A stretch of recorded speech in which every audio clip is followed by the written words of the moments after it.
Ladies and gentlemen, this is Man Therapy. Don't even know what episode that we're on. We took a week break because my schedule was just freaking swamped, and it is continued to be swamped. I don't know how people this busy with kids and work, like I'm self-employed and that kind of stuff, how they do it without not going mentally insane. But it's funny, Kyle, because I was uh, watching like a documentary about World War II, because I'm getting to that age where Yeah. that's what I do for fun now, Yeah. is watch history documentaries. They, But they say like, once you hit 40, you have a choice to make. You either start getting really into World War II history or you start learning how to smoke meat. So I see which direction you went. hey, dude, I could I be a dual threat here? Oh, I like smoking meat and I like World War II history. oh, your wife's a lucky woman. Oh, dude, she does not like me. Come on. You think I could have a conversation with her about any of that stuff? No. Oh, No. she'd be riveted. Yeah, exactly. Exactly. But um here's what I found out, that today in society, in the world, how we view each other, how we are on our devices and stuff, our, I guess, physiology. I don't know how they've tested this, but the stress that we put our body through in today's world is the same stress that a soldier had to go through in World War II. Mm, And so that is crazy to me, that all of this, basically self-indulgence through electronics and devices and being torn to yeah, our phone is yeah, is actually puts that much stress on our body. How they calculated that, I have no idea. yeah. But like, you see some of these pictures of like these 18-year-olds who went into war, and then 4 years later they come out of war and they're like, they look 50 years old. Right. Yeah. Crazy. Yeah. Just like what happens to like each president. Yeah. Have you ever looked at before and after photos of Mm-hmm. presidents of the United States? Just Yep. how much they've aged in 4 years Oh or eight yeah. years. It's just insane. Insane. Yeah. Insane. Or like, my favorite is going through this is going to sound bad, but my favorite is going through mugshots of crystal meth users throughout the Oh years. yeah. And Oh, I'm it's so sorry if sad. you're a crystal meth user, but I do find this a little funny. But it's like this extremely beautiful woman. The first time she gets busted for meth, you're like, oh God, I could probably look past that if I wanted to date her. And then fast forward 4 years, she looks like a skeleton with like a leather couch face and scabs all over her body. Oh I'm yeah. just like, Oh yeah. whoa, Yeah. Yep. Yep. That's a rough one. that's a rough one. Oh Lord. Kyle, how have you been, dude? Oh, it's just similar to you, like super busy. Life's good. I don't Mm-hmm. think I have any complaints about life. It's just Mm-hmm. really, really busy. There's just no downtime. It's funny you mentioned like World War II and the difference between stress then and now. Like I reflect sometimes on how, in what ways it might have been nicer to have less technology. And if you look at photos from people of that time, like nobody's overweight. I mean, there's rare exception, but like everybody's fit. Everybody's outside. You didn't have too many creature comforts that kept us inside. Your job was, at most people's jobs were active, Mm-hmm. you know and so I don't know. It's just, I think I just think about myself, like I'm an outdoor dog, Mm-hmm. but I just stay inside. I'm like in my kennel all day, every day. Yeah. And that's just absolutely not the right setting for me. But it's interesting because I have two really distinct parts of my personality, and I'm sure more than that, but just the two I'm thinking of right now. Um, I have a really high energy, need to keep going, need to be moving, need to be making something, making change, producing. I have that side of me. And then I also have like the calm, empathetic, caring side. Um, so for example, in the high school yearbook years ago, I was voted I was class clown because of Mm-hmm. my energy, and I was also voted best shoulder to cry on. And so I have these two, like, the split, you know. Mhm. And I've always found it interesting in myself that this is the side that I followed. You know, I for my Mhm. career I chose the sit down and talk with people and help people and sit still all day long and just focus and listen. That's the part of me that I chose, and I actually think that's like way harder for me than if I would have chose the moving around, like so any job more active. I don't want to like glamorize, physical labor because I don't pretend like, oh, that'd be so fun and so easy. But I do know that it's really hard for me to sit all day just by nature. So I've Yeah. often wondered, like, I wonder why I took that route in my career for what I do. 8 to 10 hours a day, Yeah. all these years. Part of me wishes I would have gone the other way. Just at least just wonders what it would have been like to go the other way because you and I kind of talked about the idea of us talking about our relationships with ourselves today. Mhm. And I've wondered with myself if I would have a better relationship with myself had I chosen a career that was a better fit for my physicality, Yes. for my physical energy level.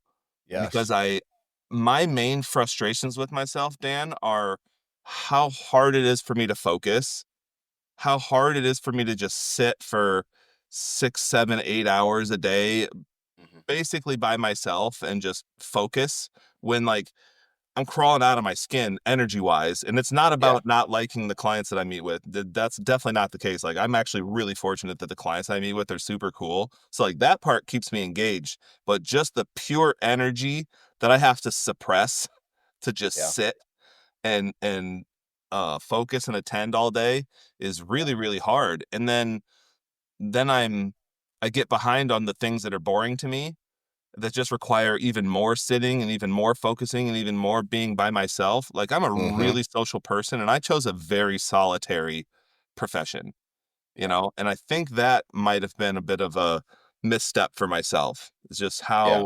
how solitary it is cuz you Yeah. know, I recall having jobs that I enjoyed a lot, even doing like really crappy tasks. I enjoyed the job because I was working right alongside a friend or Mhm. a coworker that I liked, and the long shift would go quickly because we were chatting the whole time, or joking Yeah. around, or making fun of each other, being silly, or even talking about real serious things, but kind of talking while we worked. And Yeah. now, these past 14 years that I've been a psychotherapist, there's no one to like joke around with, Mhm. there's no one to distract me from the work at hand. It's just sit and focus. And Yeah. I think that's been really wearing on me. Yeah. Yeah. That's very interesting because I was gonna ask you at some point in these conversations, like what all day long, let's say you're just sedentary, you're sitting in front of someone, you're using your ears and your mind to listen to Mhm. other people's problems. How hard is it for you to listen to some or listen to 8 hours of basically negativity and people struggling with themselves Mhm. for you to then take a deep breath, walk out of that door behind you and go, okay, now I have to be positive dad and husband. Yeah. Yeah. Sometimes that's an issue. I'll tell you, you won't be surprised to hear this. It's actually pretty inspiring what I do. Hmm. Um, and yeah, there is a lot of negativity for sure, but actually one of the coolest things about my job is getting to see people make changes and see people improve their lives and see people take the really hard steps that they need to take to make things better. And Hmm. so like a lot of that's actually pretty beautiful. Um, Another thing about, hearing people's problems all day is it really humbles me and puts things into perspective for me. And dude, I can't even tell you. I'll just say it really openly. I can't even tell you how many times, I've maybe gone into work in a bad mood or been annoyed with my wife or just thinking negatively about her, and then meet with like two or three or four or five people that day that are negative about their partners or Right. have like or even have way worse things going on than me, and it's like a big wake up call. Yep. Kyle, you don't have things that bad. Or like Yep. when I try really hard to practice what I preach. Mm-hmm. And everyone does this. There's this process called parallel processing. So it's like when I'm in session with a client, I'm talking about their stuff and I'm helping them with their stuff, and I can't help simultaneously be Right. thinking about mine.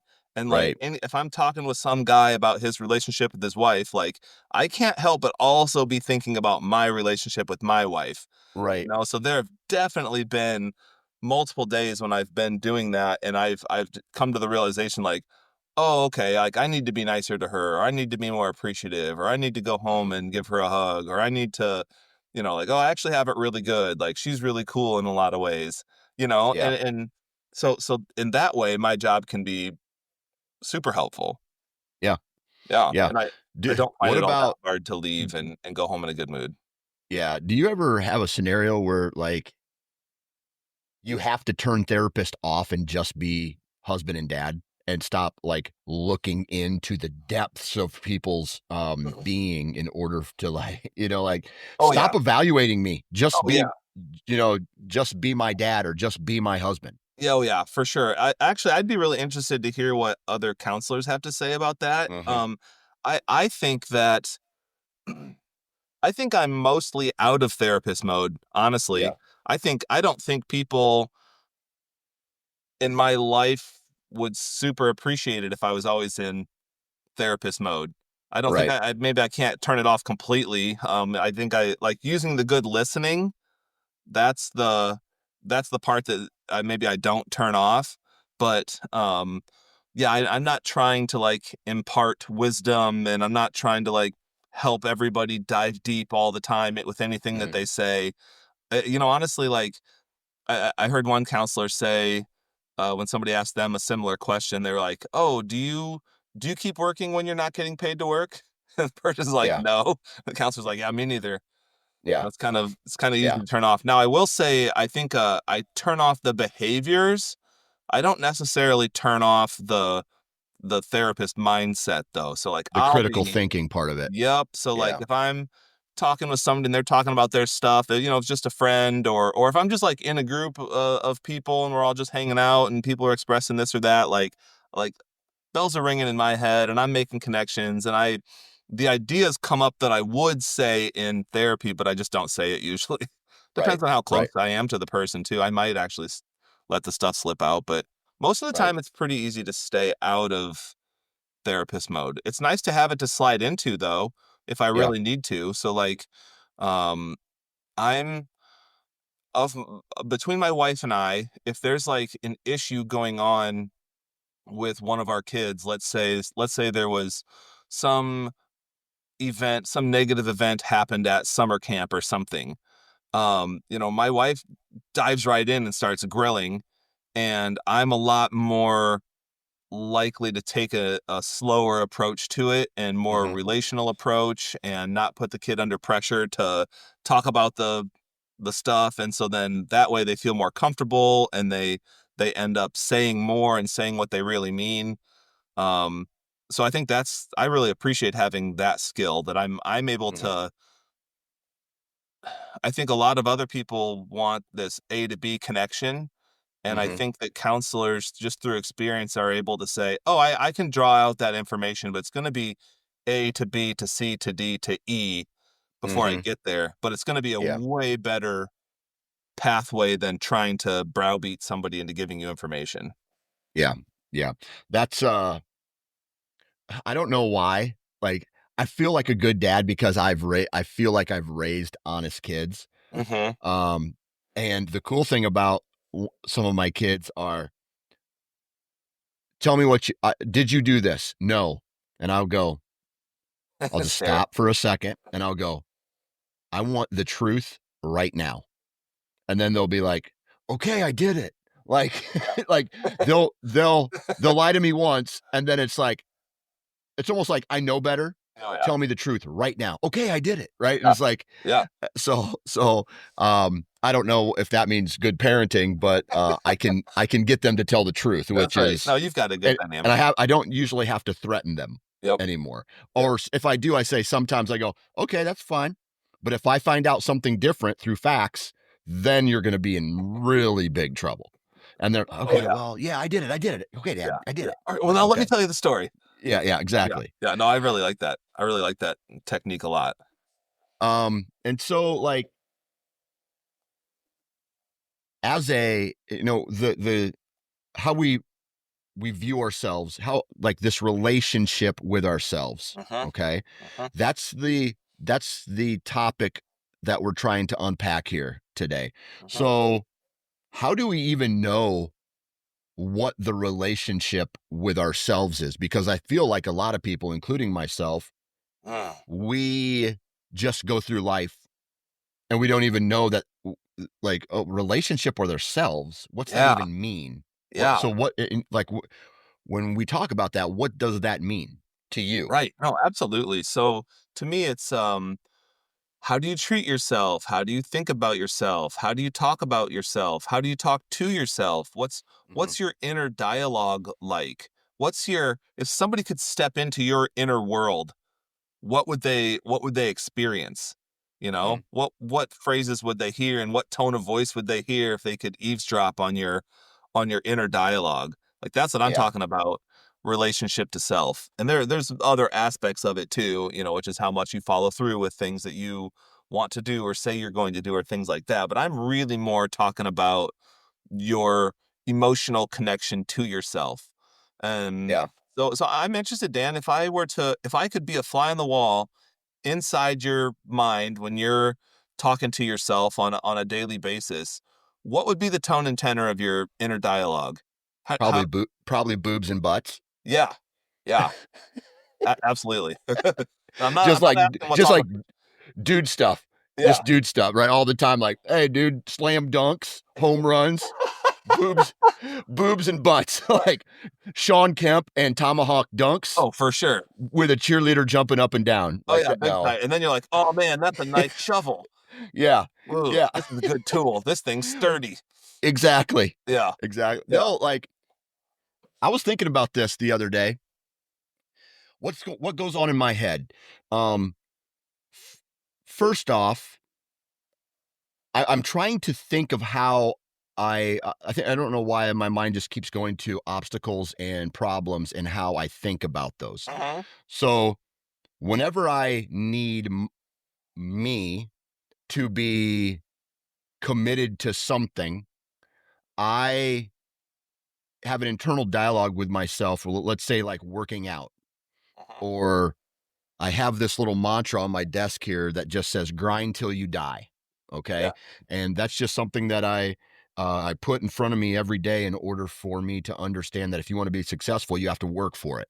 Mhm. Okay. Mhm. So one thing that I do is I talk negative about myself internally in order to motivate myself to do something. Yeah. And so what I mean by that is like if I'm in the gym, if I want to go to the gym, like I have this internal dialogue that is, I don't want to call it self hate, but I'm like, dude, you are a pussy. Yeah. Like, dude, what a piece of shit you are. You haven't done shit this week, Yeah. right? Get off your ass and go do it. Yeah. Like, like that kind of, and then there's a part of me that's like, okay, dude, I'll go. So I don't want to call it a split personality, No, no, no. but it's I just understand. like, Yeah. it, So it's a defense mechanism for me to hold myself accountable for all the promises that I may have made myself in the past. yeah. Yeah, absolutely. So Yeah. it's your internal drill sergeant, basically. Yes, Do you exactly. Okay. let me ask you a bit of a I don't know, maybe it's kind of an abstract question. Do you think that that voice, like that particular critic, inner critic, do you think that inner critic has your best in your um your best intentions in mind? Your best well-being in mind? Like does that voice care about you? Is that why is that why you are okay with that? Mm, yes. Uh-huh. Yeah. But just like every voice that runs through a person's head or every thought, there's different levels of everything. This is how I'm viewing it. Yeah, Like yeah, dude. there's times as a father where I need to be a drill sergeant, I feel. But then there's also times as a father where I need to be very caring and empathetic and be a better listener Mhm. and just be like, okay, tell me your problems. How can I help? Versus get off your ass and go empty the dishwasher. Yeah. Like, like there's different Right. scenarios. And I think there's times when I personally need to be motivated by a heavier type of Yeah. hammer, so to Yeah. speak, than like a version of me like, oh, dude, you're doing great. Just keep up the good work. Well, actually, no, you're not doing great. You've Yeah. slacked. You've slacked in the gym this week and you've slacked at work this week. So now Yeah. what's going to happen? Time is money. You've slacked so much that you're going to lose any gains physically you've had, and your business is going to struggle. And then if Yeah. your business struggles, you're self-employed. So therefore, the money's not going to come in like it probably should. And Mhm. then now you have to have this debate like, oh shit, all Yeah. these things I've promised to my family and the people who are involved in my business are going to struggle. And Yeah. it's your fault. Nobody else's but your fault because you made the decision on what you want to do. Mhm. Mhm. So Yeah. I think there's a part of it that's really necessary. Oh yeah. I really agree with you. You have a strict realist inside you Mm-hmm. that stands up for your values and Mm-hmm. holds you accountable. Mm-hmm. And I think it's what I mentioned a minute ago. I think it's really important that you have that relation that you have that understanding that that part of you has your best interests in mind. Mm-hmm. Because I don't think everybody has that. I think a lot of people do, but I think it's like people get themselves into really deep trouble when they have critical voices that don't have their best interests in mind. When Yeah. all their critical voice does is tear them down. Yes. Um, Or it paralyzes them. yeah, paralyzes them. Yeah, and Yeah. I have to be a little careful with that. That's why I was interested to hear because I know that you're a driven person. That's why I wondered this question. I wanted to hear your take on it specifically because I see you as a driven person and a Yeah. disciplined person. Yeah. I can definitely go both ways with that internal critic that sometimes it like builds me up and other times I just make myself feel like shit. Yeah. Yeah. And it's less about making myself feel like shit because I also have another voice that is somewhat critical. It's not like drill sergeant type. Mhm. It is more of very analytical, where it's like, hey, dude, in order to get to the goal that you've set for yourself that's on this whiteboard behind me, Mhm. you have to go through a process Mhm. to get to that goal. That's not just a, hey, I'm going to keep doing what I'm doing and it's going to get me this goal. You have to change the process in order to achieve certain goals.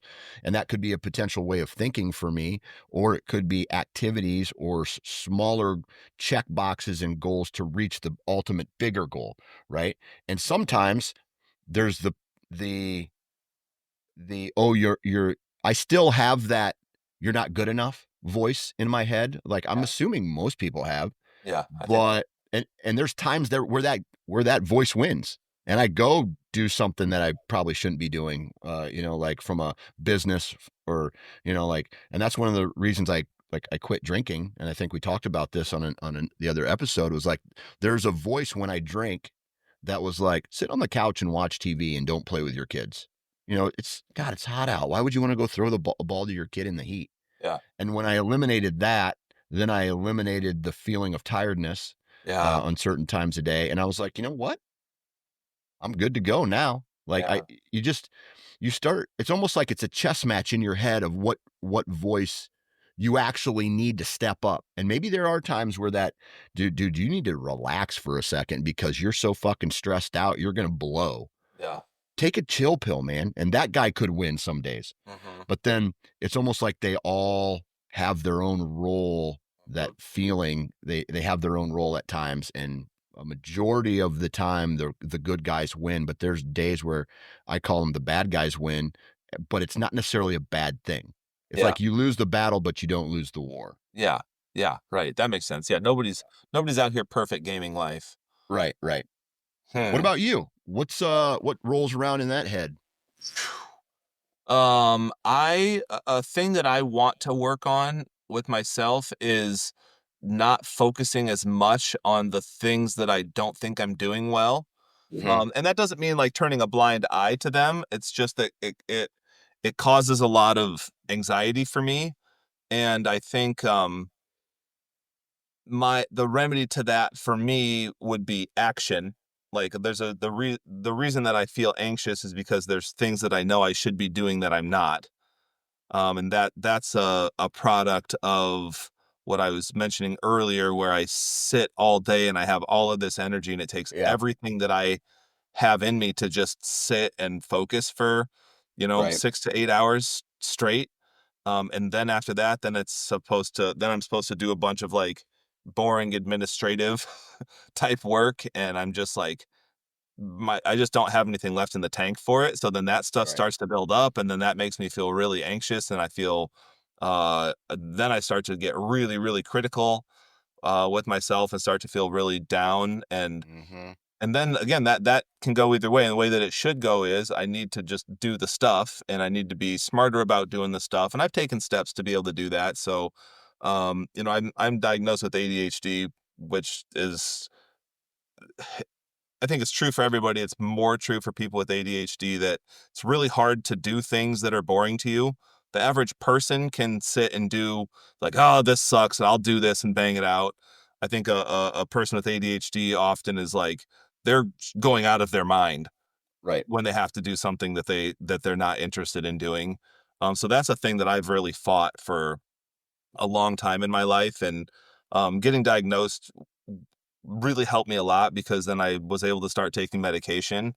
And dude, I'll never fricking forget the first time that I took ADHD medication. I sat and just focused on my boring paperwork for like a full hour, and I got more done in that 1 hour than I had gotten done in like 3 weeks. And I Hmm. just like sat back in my chair and I was like, oh my God, is this what it's like for people? Are people able to just sit and like do things they don't want to do? Because that was like, I mean, that's driven me absolutely crazy for, more than a decade in my career of just feeling like so shitty for being behind. And why can't I sit down and do this boring stuff? And that's the stuff that like takes up a lot of my headspace when nothing else is distracting me, is like all the things that I haven't done yet, the things that I feel behind on, that sort of thing. And so Yeah. once I started taking medication for ADHD, I was able to like actually sit and get a bunch of stuff done. It felt incredible. And all the all the like the generic folk wisdom of like, oh, well, just don't look at your phone, or don't open any other tabs on your computer, or be in a place with fewer distractions. Like none of that ever worked for me, Hmm. because again, I was just crawling out of my skin when I was Yeah. trying to sit and focus on boring stuff. But when I take my medication for ADHD, I can do it, and I Yeah. can just not look at my phone, or I can like put my phone in a different room and not go get it, and I won't open another tab. I'll have the urge like, oh hey, something popped into your head that you're interested in, go check that out. But if I'm Yeah. taking my meds, I'm like, oh yeah, that is cool, but I'll do that later. Like right now I'm working. Yeah. you know Yeah. so Dude, that's I like, have that too. I have a bit of that too. But I have to ask you a question about medicines and medication for the ADHD. mhm, Okay. So you are taking meds in order for you to focus on something that you honestly don't want to be doing. And I'm not saying like your job and your career, right, but what I'm saying is you have a hard time. You're built in a way yeah, where sitting down and filing papers and doing copy and paste bullshit is right, hard for you. yeah. Okay? And it really now, if you were a concrete guy, or if you were on a factory line, or in another career, do you feel like you would still need that type of medication? Dude, not at all. you Yeah, know, I think you described it exactly how I describe it to myself. That yeah, there's a lot of parts of my job that I love, and I don't need the meds to sit there and like focus with clients, because when my mind drifts with clients, I can bring it back because I am actually yeah, just plain interested in them. yeah, But yeah, I'm absolutely taking a medication to force myself to do something that's just really goes against the grain of how I'm wired. And I yeah, really think that if I would have gone into a career that was more active, um, that I wouldn't need to take it. I mean, I like, so then the classic question that people ask themselves is, oh, what, if money weren't an option, what would you do? Or if you knew you couldn't fail, what what career would you pursue? You know what I Yeah. mean? And that's supposed to reveal your purpose in life or whatever. Yeah. Dude, my one of my favorite hobbies is like building trails in the woods for dirt bikes and four wheelers and stuff. And I think about what stuff would I do that, like, I get so into it I forget to eat. Like, Yeah. I know I need to take a drink, but I just don't even want to stop doing what I'm doing, and so I Mm-hmm. just don't even take a drink, and I only Yeah. am forced to, and I'm like so dizzy that if I don't, I'm gonna pass out in the woods. Yeah. Like that Yeah. sort of thing is where, dude, I could, if I start doing that, time just goes by, and I have no idea how much time has gone by, and I literally don't even want to stop to take a drink. Yeah. You would not have, I would pay you to let me do that. You wouldn't even have to pay me, and I wouldn't Yeah. have to take meds to focus on that stuff. I just get Right. excited about it. Isn't that crazy though? Like in this world that we live in, the first answer to a problem, and I hate to say it, I see it with kids. Don't get me wrong. There are kids that I know who definitely need ADHD medication. Hmm. Right? They need it. But then there's other kids who are just a little bouncy. They're a little fired up. And the answer to that, they're good kids, but the answer to that is we need to slow you down because you don't fit in this lane where everybody else can sit and be very, like, dude, that to me is not cool. Like, Yeah. and the educate, and this is, my view on the education system. Like, those kids are getting drugged every day. And I take drugged, take the word drugged how you want to take it. I don't mean like roofied drugged, but Right. I mean like Medicated. they're getting medicated daily because the education system will not change to allow them to have a different type of education, Yeah. right? So now Yeah. we have to medicate them in order to get them to fall in line Yeah. and do this. And Yeah. those damn kids, they're not themselves. Yeah. They slow down. You can see it in their faces and shit like that. And I'm just like, okay, some kids need it. Some kids definitely don't. And I like, Yeah. and that's the same thing with like, there are also people in this world, and this is, I'm kind of skewing off here, but it's on my mind Right. and I want Yeah. to say Go it. for it. We can do whatever we want. Like, there are people in this world who are on, and I can't be inside of a person's head. I don't know how they feel. I don't know how they act, but I feel like before a person goes on some kind of antidepressant, they need to go through some kind of class on how to handle stressful situations, because they hand that shit out like candy to anybody. I could go into my, as a matter of fact, I did. I personally tried antidepressants once, Hmm. and it did the opposite of me. It made me feel sad and gross and slow and glue. And so I didn't do it anymore. Yeah. And so if that's what's doing it to me, there's got to be other people where the doctor's like, here, how about I give you something to take the edge off, instead of talk about your problems, don't swallow them down deep, figure out solutions that are not medicine based, and Yeah. try to live your life, because you figure that out, the rest of your life is going to become easier, Yeah. right? Antidepressants are a band-aid for a lot of people that are unwilling to deal with the life that they actually have. Yeah. And I cannot support that. Now, there's always an asterisk with those comments. Right. I do know people that are very close to me, um I like friends who are on that stuff because they might need it, right? And so maybe they need it, maybe they don't, but I also feel like, and I don't want to, like, here's what I'm talking in circles here, but what I'm getting at is there are people who definitely need that stuff, and then there's other people who I don't. But you can call me judgmental if you want. I just feel like the first answer for a lot of people is meds when it should be let's talk about it. Let's find alternate ways to maybe we change your point of view, or we change the way you think, or we change the way you approach a problem. Instead of getting freaked out and going to, nuclear stress level Yeah. and saying, I can't handle this, we take a step back and go, hey, let's try this practice where we count to 10, and then we say, okay, is this serious? Is it Yeah. serious enough to where you need this? And then I don't know. Yeah. Again, that's probably me being really judgmental. No, no, I hear you. I think that there's a number of points to address there. One being that that's generally what research does say is that it's not the best for somebody to just take medication without doing any other interventions. Right. Um, Right. Therapy is awesome. Therapy plus medication is awesome. Medication on its own is not that great. Mm-hmm. Um, a lot of times people go to doctors because they don't know who else to go to, and there's less stigma to go to a medical doctor than to a therapist. So they'll go to their doctor and say, "Oh, I'm feeling X, Y, and Z," and doctors aren't therapists. So what do doctors have to offer? Medication. Exactly. And That's what I'm talking about. yeah, yeah, and so Like, that's what I'm talking about. You're saying you feel a way. A doctor can't take your temperature. You can't do a blood test for that kind of stuff.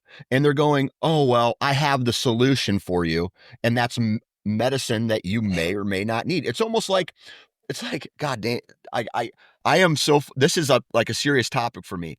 It's yeah, like people who are overweight. Oh, well, dude, are you willing to change your diet and exercise? That's going to cause a lot of your problems to go away. No, I'm not. I'm going to take Ozempics, or right, I'm going to take I need a heart pressure medication, which I'm on blood pressure meds.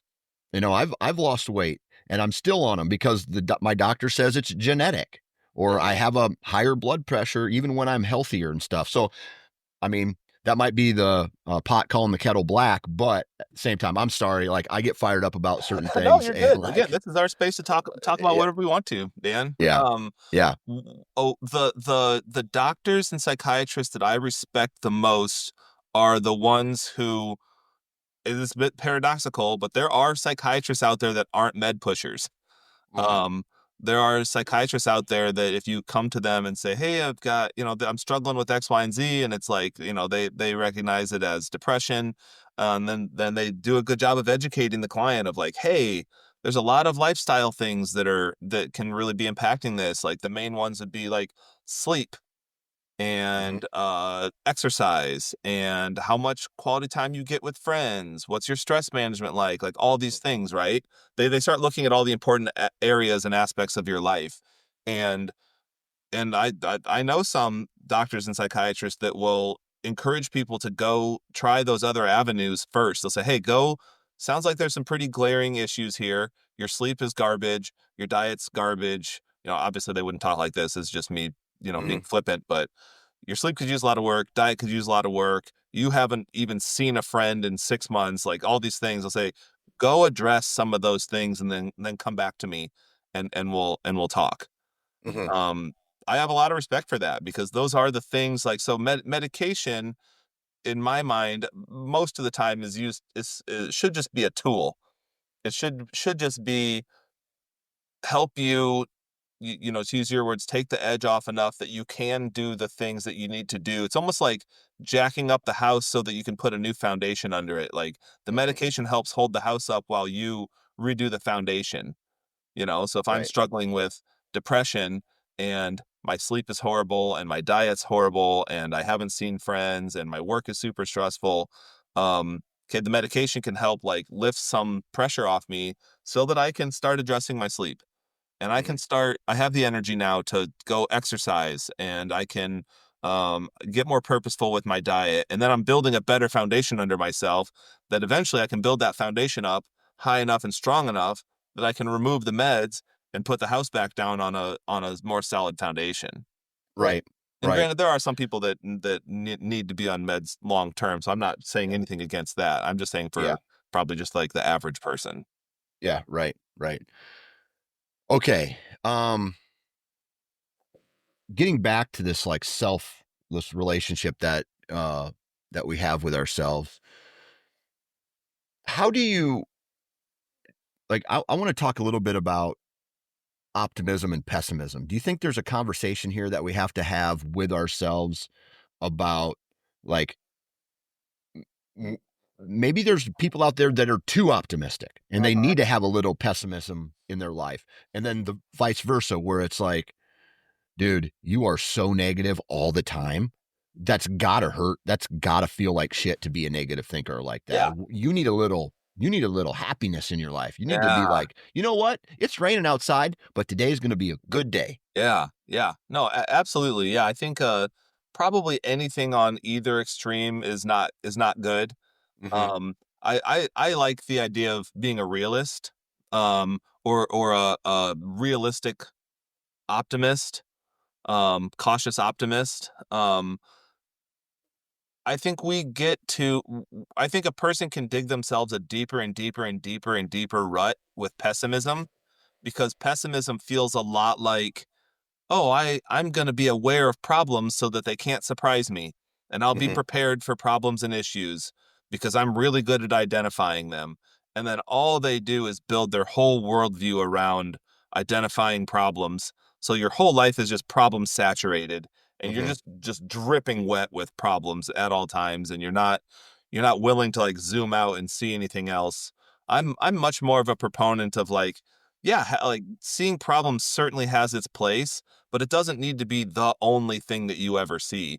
So, Right. I think a lot of people, they're kind of afraid that like they're afraid to be an optimist because they think it means that they have to stop thinking about negative things or stop worrying. And I don't think it Hmm. means that at all. I think like you can I'm a big fan of seeing the whole picture. Like, yeah, Yeah. you can worry about those things for sure, and you can hope that those bad things don't happen, absolutely. And also what good things are happening right now. But I think a Yeah. lot of people feel real scared to take their eye off of the monster because they don't want it to bite them when they're not looking, so they just dig deeper and deeper and deeper into pessimism. Yeah. So this has got to be like nature versus nurture type of a conversation here where I know people who are, there's we all know them, right? We all know the two happy, the guy who walks outside and goes, "Oh my god, the sun is gorgeous today." Right? There's not a cloud in the sky, the birds are singing, this is awesome.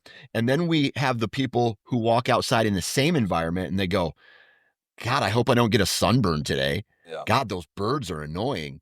God, like, like these like what's going on?" Like it's the same environment, but two different brains coming Oh into the yeah. mix here. Yeah. Like, how do people how do we approach life where we find balance where we can go, today is a good day, but I'm going to be prepared in case the bad day does show up.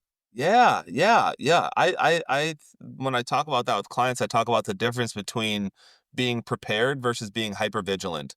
Hmm. Like, hypervigilant is like you never let your guard down and you're just always looking for problems, even when there aren't any. And prepared is like, huh, by my assessment, things are pretty fine right now, but I'll be ready if something happens, Yeah. you know?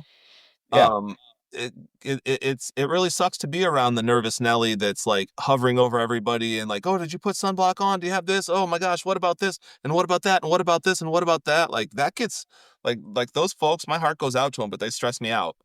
Yeah. I'm A so much hundred more percent. like, okay, I'm 42. I'm smart enough. I'm generally well functioning. Um, I think I'm gonna do a good enough job of getting sunblock on my kids. Yeah. And if I forget the sunblock, I bet I can figure out how to borrow some from somebody else. So Or I go think to a there store, or yeah, like exactly. there's so many solutions to a single problem Exactly. that there's like I feel like people, again, the word paralyzed, they're Mhm. just they get to a state of thinking, or um where they're like their world stops on a basic problem Yeah. where it like for me it's holy shit, you're losing control over this. Yeah. This is a 30-second deal, fix Yeah. it, go on, move on. And Yeah. now it's a gigantic deal. Right. And Well, so a major difference in this is my opinion on this. A major difference between a a pessimist and an optimist, or someone that worries a lot versus somebody that has worries but is generally well functioning, is the person that worries a lot, they don't tend to trust themselves. They Hmm. haven't they haven't learned to trust themselves to figure it out. And the person that has worries but their life isn't dominated by worries, they have the same worries. They just don't go to the nth degree with it because to your point, they trust themselves to figure it out. Yeah. Yeah. Um, I think the And person that's pessimist feels vulnerable, and their pessimism is their armor. Because if right. there's, I I think, like that. yeah, Dude, I really like that. yeah, I think you'll understand this. So, like, if you're if you've had a life where bad things have happened to you or people have let you down in significant ways, then you likely know what it's like to like start to feel good and feel happy and allow yourself to like look forward to things. But what if you've had the experience in life that the rug keeps getting pulled out from under you, and it Yeah. actually can turn really painful to get excited about something only for it to not happen over and over because the people around you are undependable or whatever other reason. So here's what people do often is they stop letting themselves hope good things for themselves because it's the bottom has fallen out so many times Hmm. and that they're like, why would I let myself be hopeful anymore? It's just Yeah. wait, yeah, they have so much more control and they feel so much less vulnerable to say, basically, I'm just going to feel down all the time because at least I have control over that. Feeling down all the time is manageable and predictable. It's way better than like feeling good sometimes than having somebody punch me in the stomach. Like, I'd rather Yeah. not do that. So I will choose being down over feeling hopeful sometimes just to get punched in the stomach. Yeah. So I want to throw a scenario in here. I have two scenarios. So remind me, because I'm going to go to the lane of marriage first and friendship second. Okay. Okay. So marriage first. What do we get when we have like a pessimist and a optimist together? You always hear that opposites attract type thing. Yeah. Yep. and and we have a scenario where we have a pessimist who's worried about everything, who is negative in certain scenarios, and we have a person who is happy um and a positive most of the time. And then, like, the pessimist, is there scenarios where the pessimist looks at the optimist and goes, "You're not taking anything serious. Oh yeah. You think this is a joke. This Yeah. is not a joke. Bad things could happen and blah blah blah." And then Yeah. the optimist is like, "Whoa, hold on. I have the same concerns you do. I just don't worry about them." Like, and then it starts this tension in this relationship. Yeah. How does a pessimist and an optimist get along? Oh yeah, man. So I think you're already onto it. I think again, this is just my opinion, so this isn't like after years of scientific research on this on my part. So it's just my opinion that I would think that the pessimist would likely be triggered by the optimist, Hmm. that the pessimist hearing the optimist be so optimistic would scare the pessimist even more and think they need to be even more on guard. So it would like push them farther in the direction of pessimism. I think they would dig deeper into their pessimism. I think it would actually probably not that a pessimist couldn't like turn it around, air quotes, turn it around on their own. But I actually kind of think that's much more likely that the optimist would have more influence in the situation. And the way that the optimist could have influence, not control, but influence, is that the optimist would have to be understanding and empathetic and slowly disarm the pessimist by showing demonstrating that they really do understand why the pessimist feels the way they feel and has the fears they have, because Yeah. only once somebody feels understood are they willing to start taking steps away from their position. But I'm going to defend my fucking position if I don't think you really understand where Yeah. I'm coming from. And so if you're too quick to just give me solutions and too quick to say, "Oh no, just think about it positively." Yeah. Because you don't. You're telling me that you don't understand where I'm coming from. So I'll just Yeah. double down. Do you think a lot of times optimists get in trouble because they get like worn down and worn out by a pessimist, Hmm. where you're just like, man, Yeah. whatever you want. Yeah. They Yeah. give up their I don't want to say identity, but they give up a um their dog in the fight Right. just to like, Right. dude, I don't have the energy for Yeah. the negativity today. Yeah. You win, you go do whatever you want, just so the optimist is like, I gotta save a little something for Yeah. me today. Oh yeah. Yeah. I could totally see that dynamic playing out. I've often noticed that whoever's the most stubborn wins. Yeah, It's not, I wish it were the case that whoever's right won an argument, but that's not always the case. It's like, right. I think it's especially true in relationships, and feel free to like push back on this, but I actually think in relationships, it tends to be whoever's the most stubborn wins. And that's Yeah. unfortunate. I mean, that's with parenting too. I Oh mean, yeah. like, man, Yeah. there's times where my kids lean in and they lean in, and I think we've talked about volcano dad a little bit before in the past, where if I don't have the energy to even go to volcano dad, I'm just like, screw it, dude. You have the goddamn candy bar, Yeah. right? I don't give a shit. Just shut up. Like, I Right. hate to say it, but like, Right. that's real right there. Oh It's yeah. just like, okay, well, Jesus, man, I'm gonna give up. And then there's other times I stand my ground. I'm like, I told you 6 times you're not getting a candy bar. Yeah. So stop asking the questions. Yeah. All Yep. right. Yep. Whoever's most stubborn wins oftentimes. And so, yeah, I really think an optimist has to kind of play the long game with a pessimist, and they have to start with empathy and understanding first. Oftentimes when somebody is trying to if someone's trying to talk you out of a position that you have, and they're not demonstrating that they understand why you feel the way you feel, then Mm-hmm. you're much more likely to actually intensify your message. Um, you'll ramp it up, and kids do that too. They ramp it up. Yeah. They're like, this kid took my whatever, and you're like, just stay away from him. Mm-hmm. You jumped right to problem solving and didn't hear what the kid was upset about. And then Yeah. like, how's a kid feel when they say, oh, that kid hit me, and you're like, oh, just walk away from him. Mm-hmm. It's like the kid's like, no, I just got hit, like I need you to like show some understanding here. Right. So Right. if you ignore them, then they'll the tears will flow, or the anger will intensify. But if you can demonstrate that you understand how they feel and why, then after that they'll be a lot more open to your solutions. But they're Yeah. not going to be open to your solutions if you haven't demonstrated that you understand what they feel and why. Right.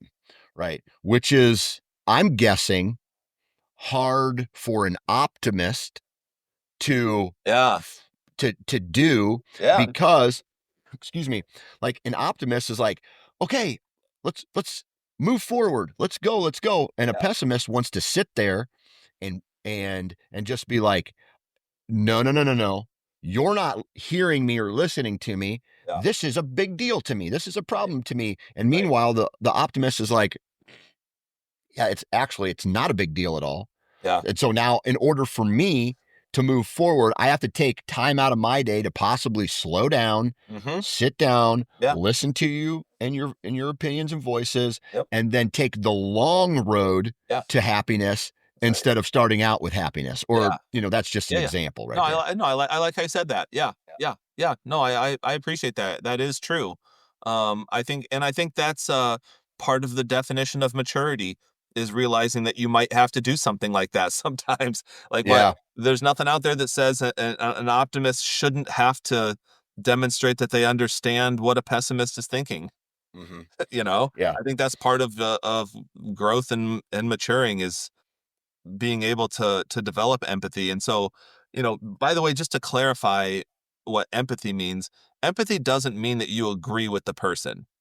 It Right. doesn't mean that Understanding. it Yep. doesn't mean that you're on board with what they think and feel. It just means that you understand what they think and feel and why. Right. Right. Which, Even if you totally disagree with it, completely right. disagree. So like, if my son hits my daughter, and I saw it happen, and I know that it was unprovoked, and I know that she didn't deserve that, I can still listen to his explanation of why he did it Hmm. and make sure that I understand from his perspective Yeah. why he did what he did. That's empathy, even if 100% of me disagrees with it. So Right. a lot of people think empathy means that you agree with what the person's saying or thinking or feeling or what they did. It doesn't mean that. Right. Right. Yeah, and I think that's the hardest thing for all people, especially in this political world we live Mhm. in. It's Mhm. like no one wants to take a second out of their day to go, "Oh," and then people, they just skip over any commonality between each other. Yeah. And maybe you call that political, you call that feeling, you call that like maybe you and your neighbor have a disagreement about what is safe for a kid and what's not safe for a Yeah. kid. And Right. instead, nope, you will not do this. We will not do this. I will not vote this way, blah, blah, blah. And it's just like, holy shit, everybody's so grounded into every single way of thinking. No one wants to even listen Yeah. I to agree. the That's a major problem. the It's other person. being Yeah, siloed into your views. So I think that's another exactly. area of maturity is being able to talk with people that have different views than you. And then actually even deeper than that, like purposefully seeking that out. If you Hmm. can purposefully have conversations with people that disagree with you, then that keeps you more grounded into reality and not just your own echo chamber that you've developed in your own life. Right. Right. Okay. So we touched base on like marriage there for just a little bit, right? Mhm. I think with men especially, best friends, let's say, or let's not even best friends, but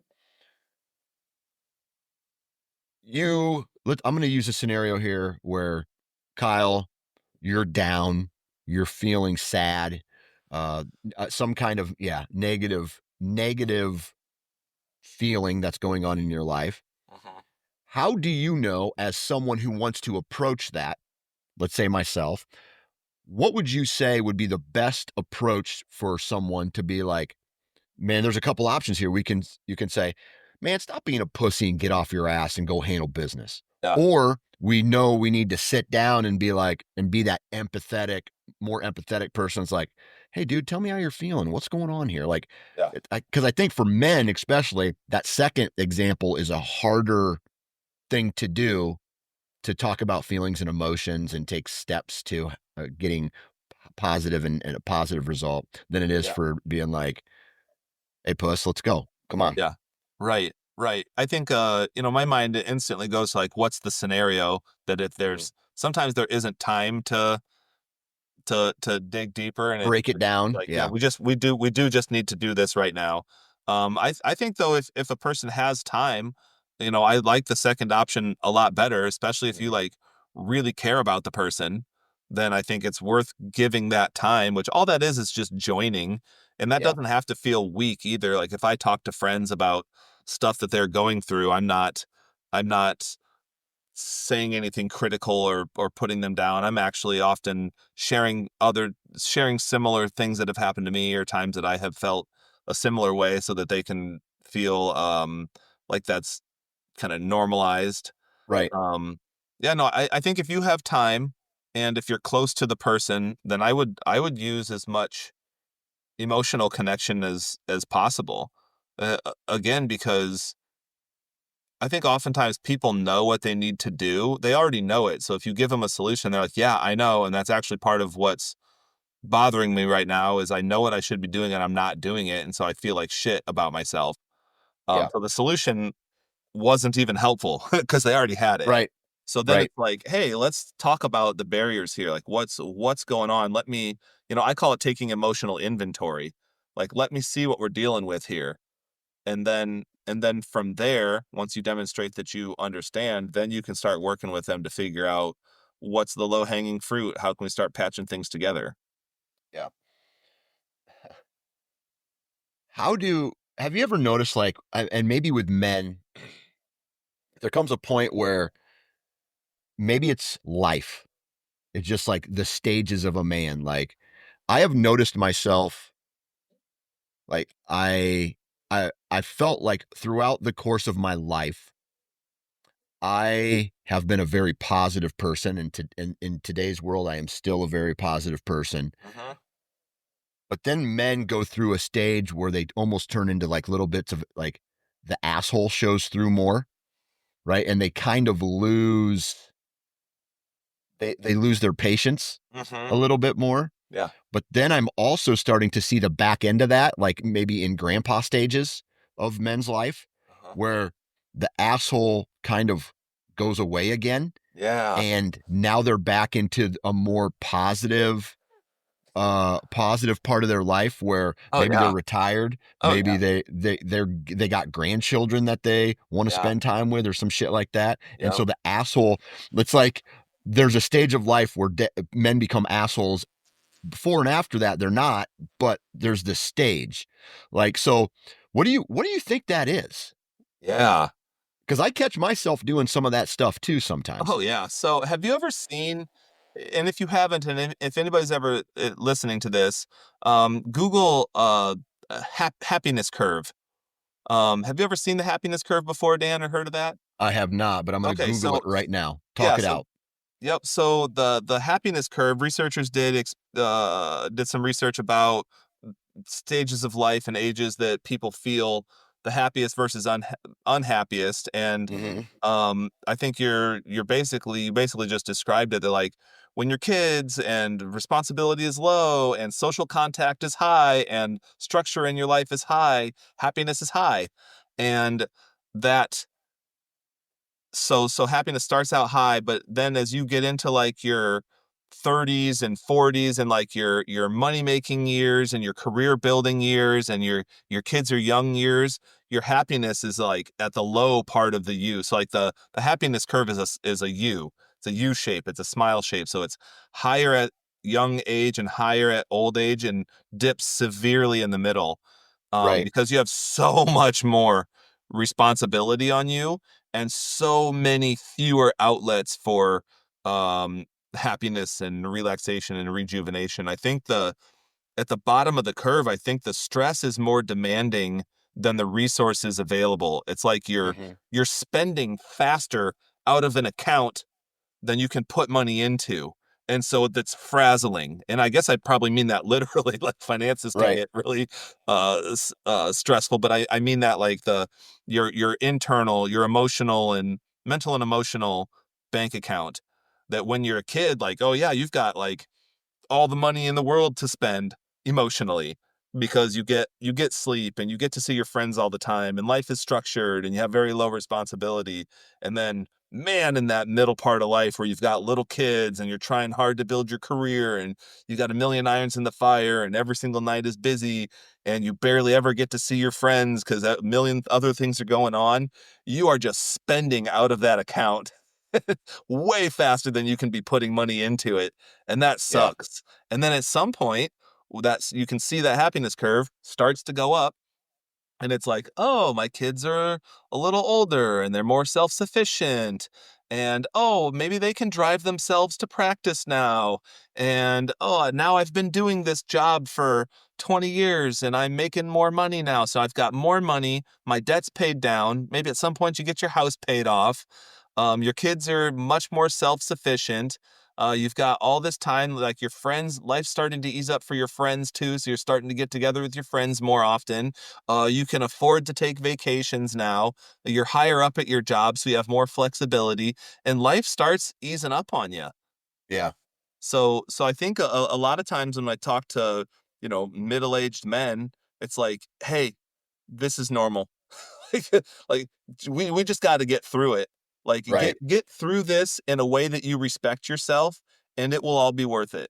Like right Yeah. now, try to take good care of yourself for sure, and also recognize like, yeah, this is just what happens right now. Yeah. Man, there's so many so I typed it in. There's so many um crazy graphs, right? And so the Uh-huh. one that I picked up, and who knows where this is coming from, so I don't have a source for this information Right. because it's on the fly here. But married or in a domestic partnership, people are happier, according to this study, than unmarried people Hmm.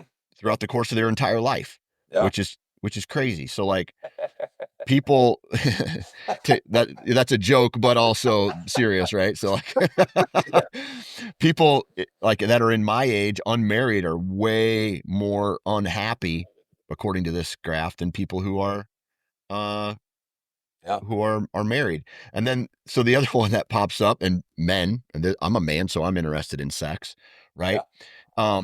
Men are associate sex with happiness at a much, what is it, like 20 it's more than that. It's like males obviously sex means they're more happy. So if they're in a relationship where throughout the course of their life they Mhm. have the amount of sex that they want, then it their happiness level is great. So Yeah. that, what does that tell you about a man? If your man's unhappy, ladies, hey man, Yeah. take him to Right. the bedroom. Yeah. Solve that problem real quickly. Yeah. Let's go rent a billboard, man. We'll Yeah, put that study exactly. up there.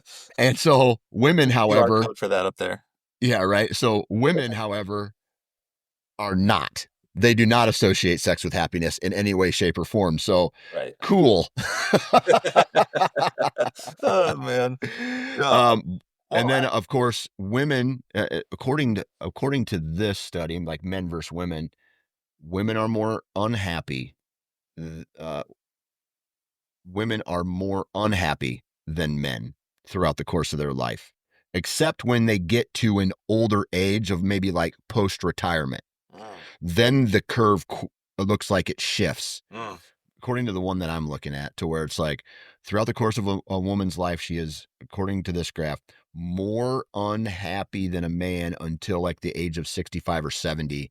And then it flips, and the women become more happy wow. than men. Wow. And how you graph happiness, I do not know. Right. Yeah, I'm not sure. I need to read the research behind it all, but I thought it was interesting. Yeah. Yeah. Yes, yes. Well, I mean, this is a great conversation today. Oh Is yeah. there anything else that we need to talk about as far as like looking at yourself, how to be positive versus negative? I mean, let me ask you this like one of these last questions here. Is there a time, is there ever a time where someone should be negative? Hmm. Hmm. Um Like a yin and yang type thing? Is there such thing as being too positive? yeah, so I think my quick answer to that is I think people should feel their feelings. Hmm. I think we need to make room for all of it. I don't think that optimism should be dismissive of your true feelings. So I Hmm. think a person can use their feelings as a barometer for how things are going. And so, like, if a loved one dies, I think it's you absolutely need to like let yourself grieve. And sometimes, Hmm. the they say the feeling is the healing. So sometimes you really do need to like, allow yourself to be down. Like sometimes you just need to ugly cry. Sometimes you just need to let yourself be really down. After a breakup, like people try to move on too quickly. And Yeah. like the folk wisdom there is like, oh man, just don't think about it.